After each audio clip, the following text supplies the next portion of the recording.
we both ended up really supporting Fernando Alonso out of nowhere. For no reason. You were wearing McLaren, I was wearing Ferrari, and we were cheering like we were like, Big Daddy Stroll fans. Yeah. Yes, It's like we know he's Max won. Verstappen. And they go to Max Verstappen, it's like, okay, yeah, great, go back to the action. And then they Went cut to to the Lando. garage, and then they cut to Lando. We go, what are you doing? Yeah. There's one of the best fights we've seen all season happening, and they're cutting about, just showing people in the...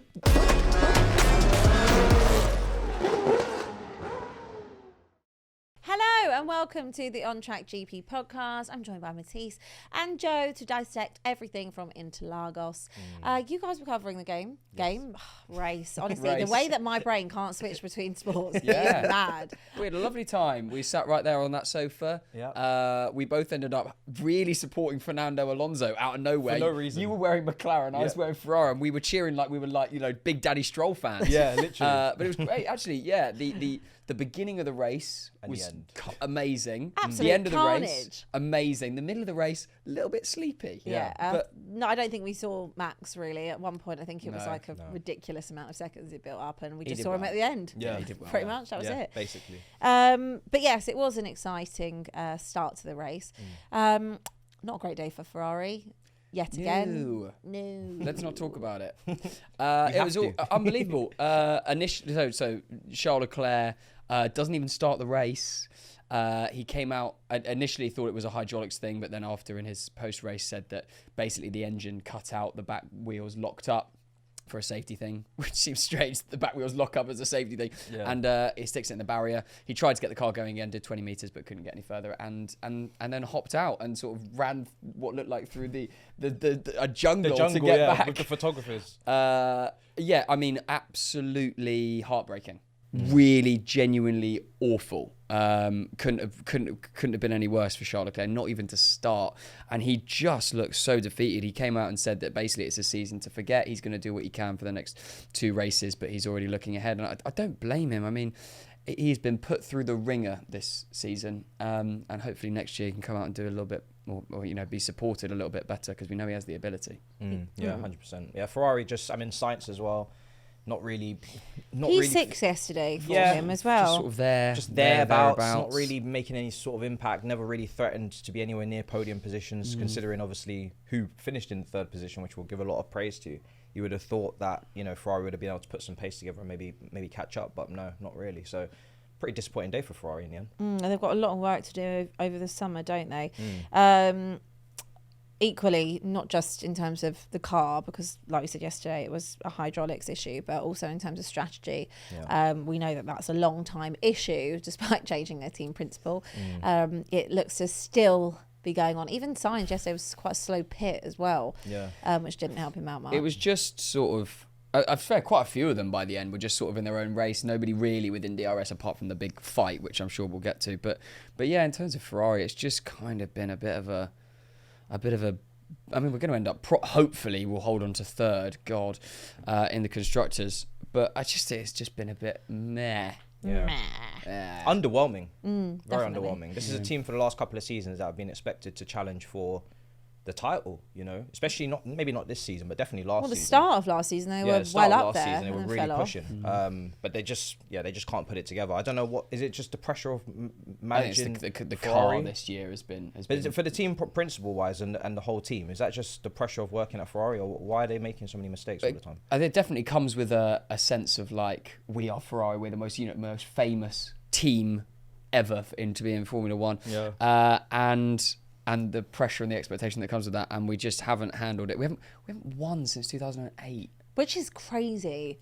This is Ferrari. Obviously, Toto Wolff would never make the move, but you'd think it'd be a bit of motivation for the top team principals on the grid to be like, you know what, if I go to Ferrari and win them a title, I'm going down in history. Well, I think like Christian Horner. I think Toto Wolff has got his own problems at the minute, and we are actually going to move on. He's also got stakes. Yeah, we're going to move on to Mercedes. I mean, they had absolutely terrible race pace yesterday. They looked so strong in Texas and in Mexico, and equally were decent in quali. I just don't understand how a car can go from being one of the fastest on the grid, running max close the week before, to then literally, I think it was P8 and a DNF for Russell. Yeah, their straight line speed in quali wasn't great. They got overtaken by Sonoda, I think it was. In the sprint. In the sprint, and then I just never had a good feeling about Mercedes in this race. Looking at that back straight, looking at what I saw in the sprint, and then seeing Russell in the last few weeks as well, really struggling for race pace. Hamilton, yes, has pushed Verstappen far, and I think they should have had a race win somewhere, but obviously, strategy-wise, Mercedes haven't really been on point and not really been able to gauge how quick they actually are in these races. And this week, I just knew it was going to be a bad weekend. Gasly, I mean, finishing ahead. I mean, just the way that they've been overtaken at times was just embarrassing. So, yeah, that's second place done for Perez. Hamilton will not be catching him at all. Yeah, and it's a shame because I think Mercedes, they've missed out on some wins in the last couple of months, but it is what it is. And then Russell DNFing, I mean, it's just literally a slap in the face. Yeah, he's not been on it the last couple of weeks. I think maybe because of the car, but they've got a lot of work to do also over the break. You mentioned there about Checo.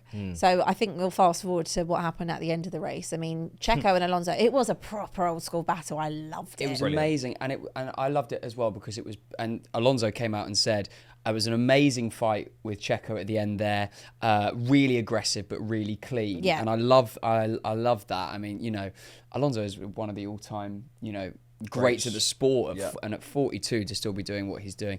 The Aston Martin we've criticised so heavily for months.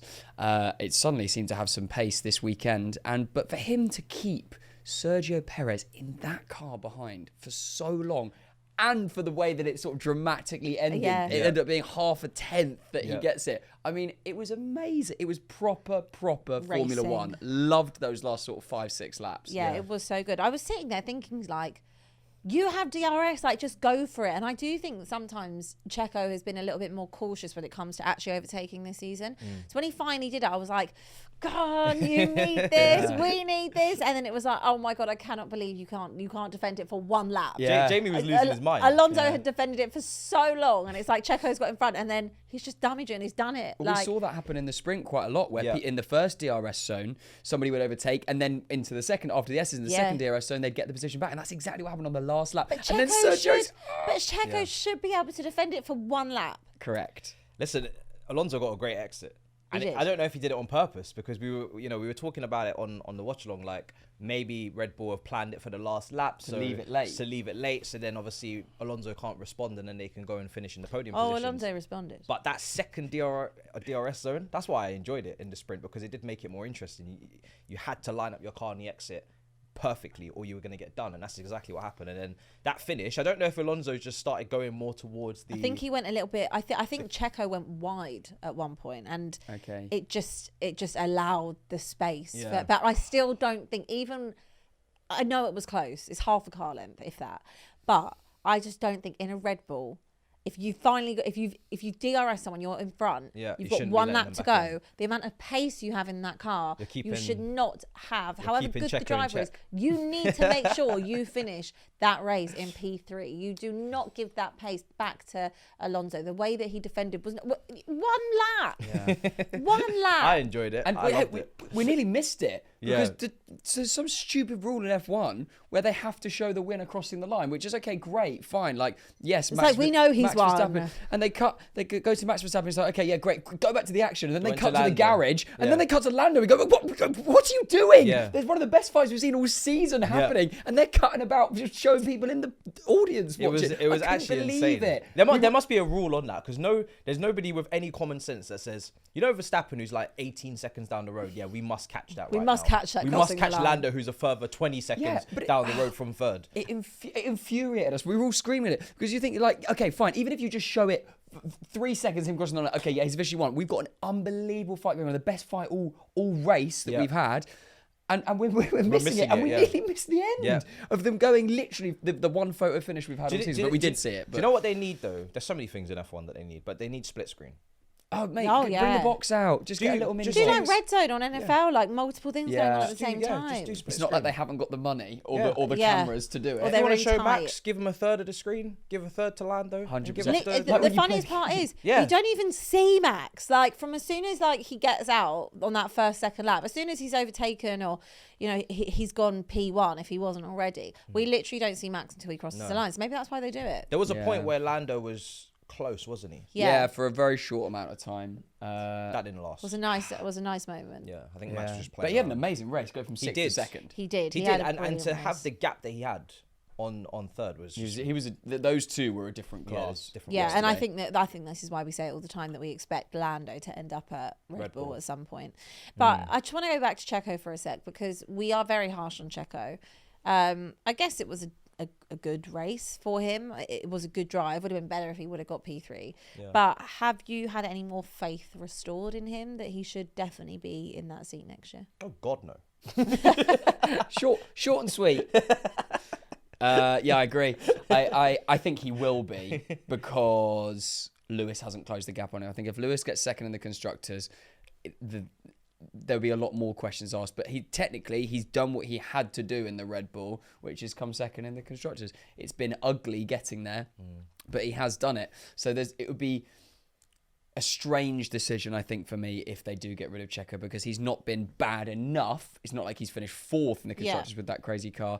And Daniel Ricciardo, yes, is a different entity, maybe would outscore what Checo would do next season, but at what cost, at what risk? I don't think they'll make the change. Yeah, it's not worth making the change for the sake of 1 year, is it? I don't think Danny Rick is he's not of the level right now to be making that switch. Yeah, I think you're right. And also we've got Vegas up next. It's a street Can't circuit. wait. We always say that Checo likes a street circuit, although apart from the first 3 races this year, he hasn't fared that well. But is this an opportunity for him to kind of put his doubters at bay?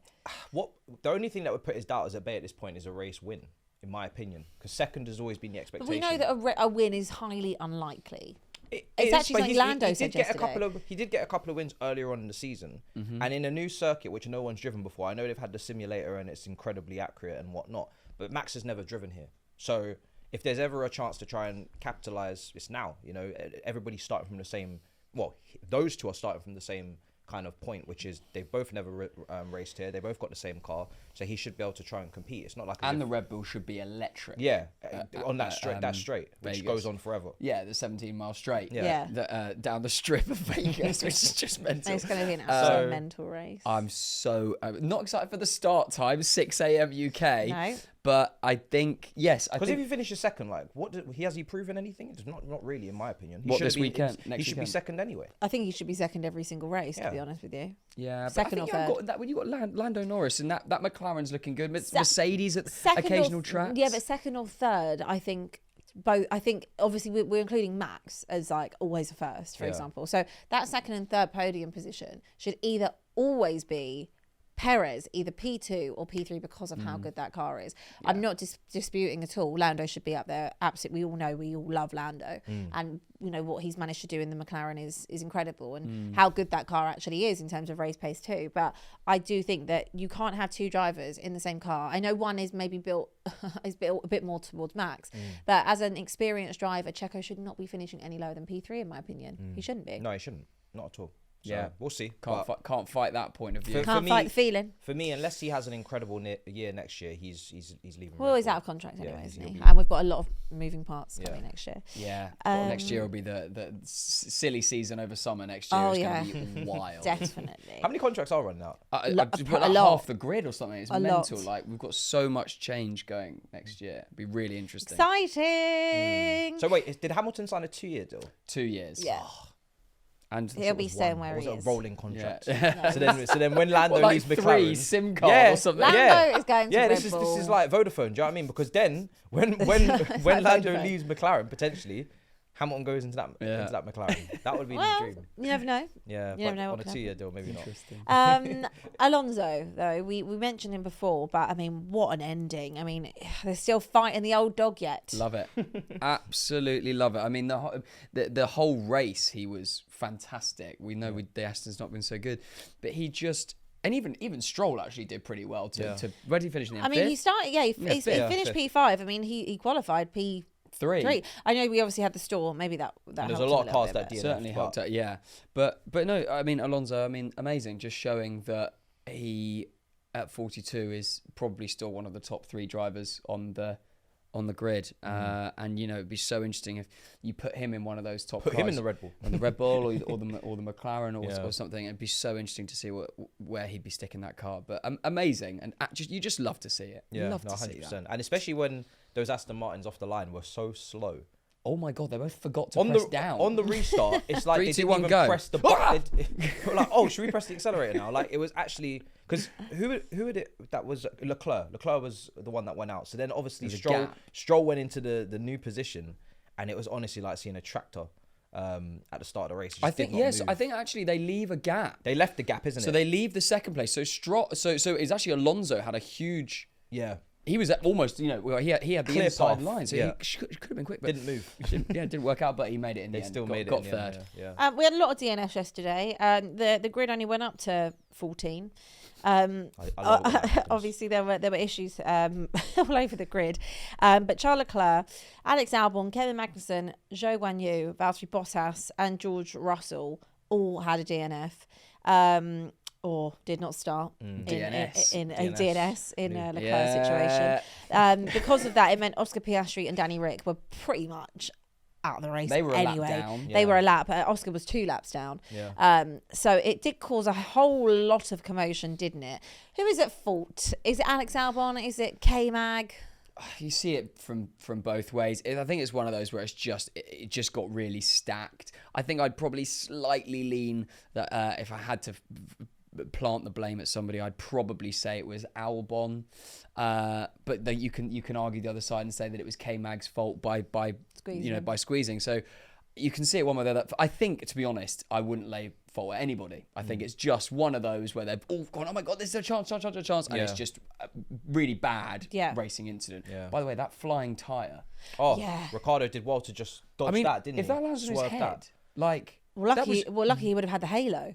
But it almost could have come through the halo because it was coming from the back, not from the front. That could have caused serious issues. And they're heavy.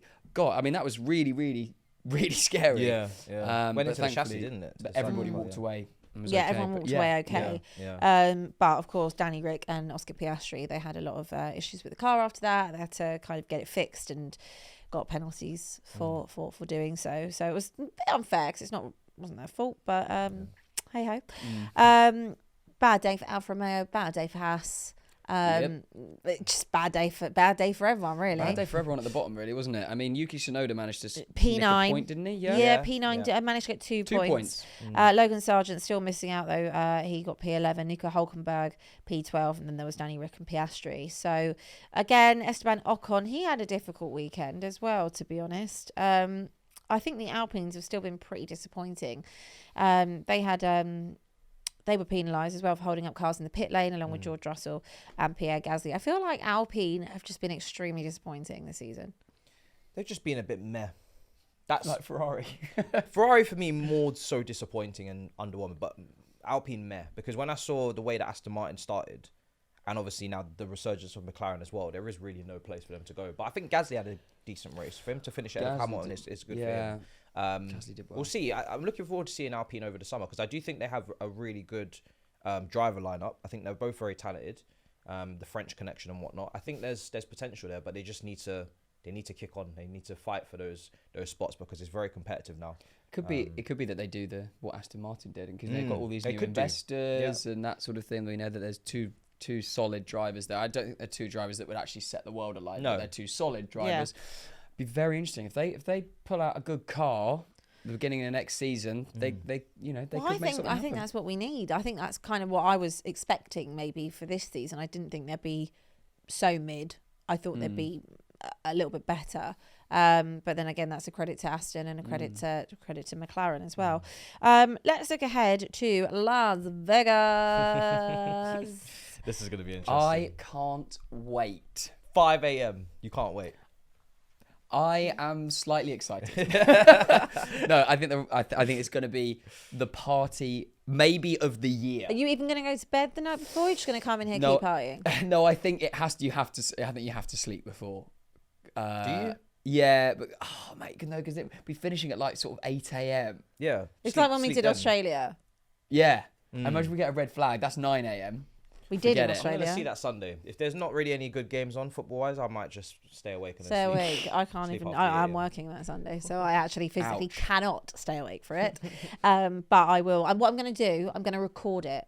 I'm going to go old school. Nice. I'm going to wait. Well, hopefully I won't have seen anything because I will have been asleep. But I'm going to wake up. I'm going to put it on while I get ready for work, and I'm going to watch the race like that. That's a great shout. And then Group probably have chat's to gonna be hopping, pause so it. stay away from me. Yeah, literally muting the group chat, muting the OTGP chat.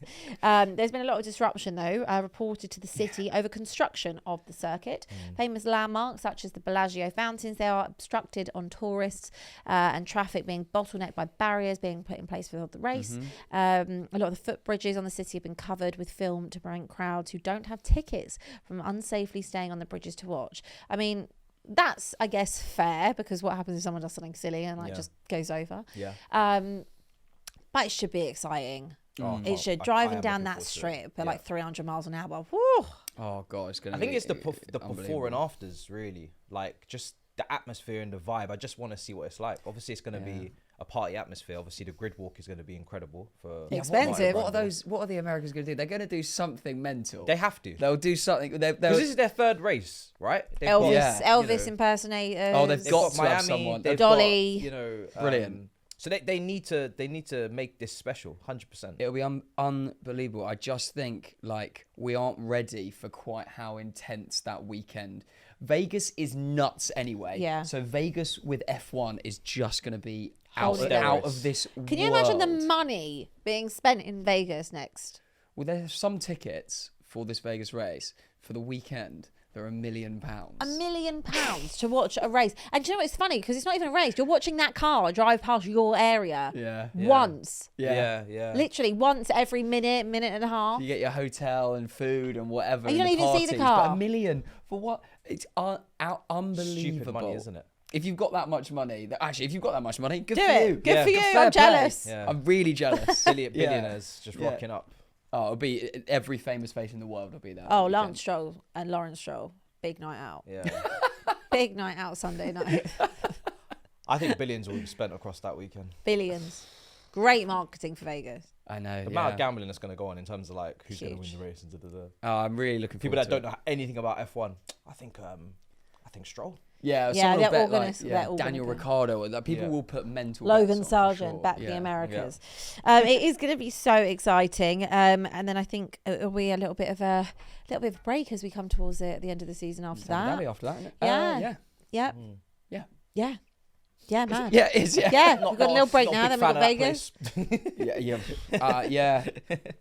Well, Vegas is desperate to be the last race of the season. That's what they want it to be. Yeah. The races at the end are the ones that we see. You get the Abu Dhabi battles, the things actually that are really important. So Vegas want to be the end, but Abu Dhabi have that locked up for now. So I don't know. Vegas will be knocking on the door for that. A lot of money in Abu Dhabi. Fair, Well, there's exactly. I think they can sway it. I went last year to Abu Dhabi. Was it amazing? I mean, obviously the race was nowhere near as good as the 2021 season, but the thing that sort of shocked me most, because I'd done Silverstone and I'd done Abu Dhabi.